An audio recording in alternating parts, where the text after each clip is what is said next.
The alarm bells of the office had barely settled when the world of a quiet, hard-working single father collapsed with a single sheet of paper. Just moments earlier, Daniel Hayes had stood beside the malfunctioning delivery cart, desperately trying to explain what went wrong, but no one listened. The blame was placed on him, the one man who never argued, never complained, and never fought back, not because he was weak, but because life had already taught him that shouting didn't change anything for people like him. And as the HR officer slid the termination letter across the cold meeting table, Daniel realized he had just lost the only job holding his fragile world together, all because he had protected someone else. His daughter's small hand tightened around his sleeve, as if she could sense that her father's heart was breaking. If you believe in kindness, second chances, and humanity, please like, comment, share, and subscribe to Soul Tale. It truly helps stories like this reach more hearts. Daniel stepped out into the hallway with a numb heaviness pressing against his chest.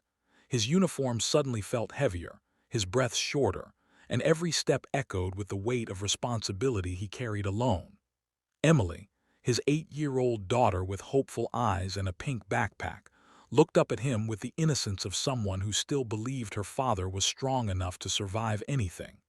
He forced a smile, even as his throat tightened. He had taken the blame for a coworker who begged him for help, promising they would fix everything. Yet now here he was, clutching a cardboard box filled with his belongings, walking toward an uncertain future. Emily's soft voice broke the silence as she whispered, "Daddy, are you in trouble?" Daniel swallowed hard but didn't answer. He couldn't. Not yet. The glass doors of the corporate building reflected a man who looked nothing like the Daniel who walked in proudly every morning. Instead, he saw a tired father, with dark circles under his eyes and unpaid bills filling his pockets like ghosts he couldn't shake. He had taken night shifts, extra orders, and every difficult route just to give Emily a chance at a normal life. And now, all of that was gone. As he stepped forward, his mind raced through rent deadlines, school fees, and medical expenses he had been delaying. He wondered how much more life expected him to endure before offering even a sliver of mercy. Then, just as he turned to leave, a soft but firm voice behind him cut through the fog of helplessness. It was Evelyn Hart, the CEO, elegant, composed, and feared by most employees. Her eyes, however, didn't carry the coldness Daniel had always assumed. Instead, they carried something unexpected: concern. She held out the letter he had just been given, her expression unreadable. But Daniel didn't need to read her mind. His instinct was to avoid trouble, so he lowered his gaze and braced himself for more bad news. Evelyn studied him for a couple of seconds, her attention drifting momentarily to Emily, who clung to her father's arm. Something shifted in the CEO's expression, a flicker of softness breaking through her usual steel persona.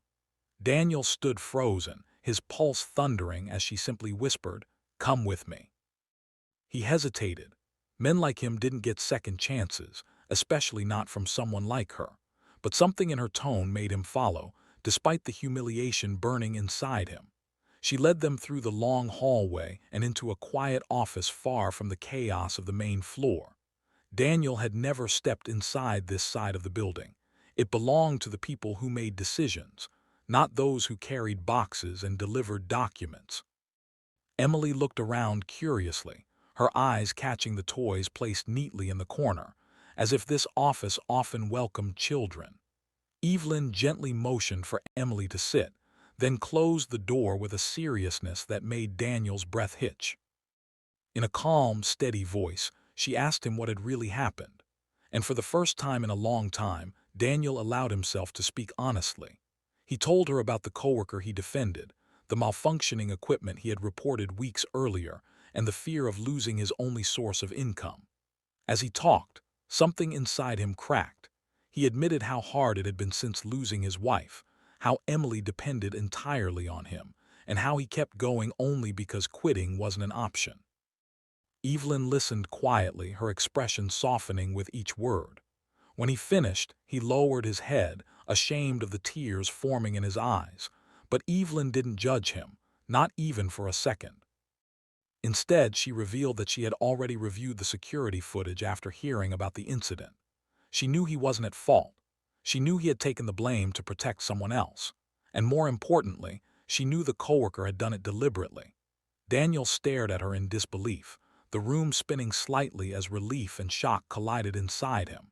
But before he could speak, Evelyn continued, confessing that she admired the kind of loyalty he had shown, loyalty she rarely saw in her company. She said she needed people like him, not in the delivery department but somewhere he could grow, provide for his daughter, and be treated with the dignity he deserved. When she said she wanted to offer him a new role directly under her supervision, a stable, well-paid position with training included, Daniel felt his legs weaken. Emily, sensing his emotions, quickly wrapped her small arms around him, grounding him in the moment. It felt unreal. After all the storms he had weathered, after all the nights he spent fearing the future, here stood a person willing to give him a chance he had never even imagined. Evelyn then gently placed a hand on his shoulder, looked him right in the eyes, and repeated softly, "Come with me. Let me help." And in that moment, Daniel realized something he had long forgotten. Kindness still existed, even in places where he least expected it. If this story touched your heart, please don't forget to like, comment, share, and subscribe to Soul Tale. Your support helps keep these emotional stories alive.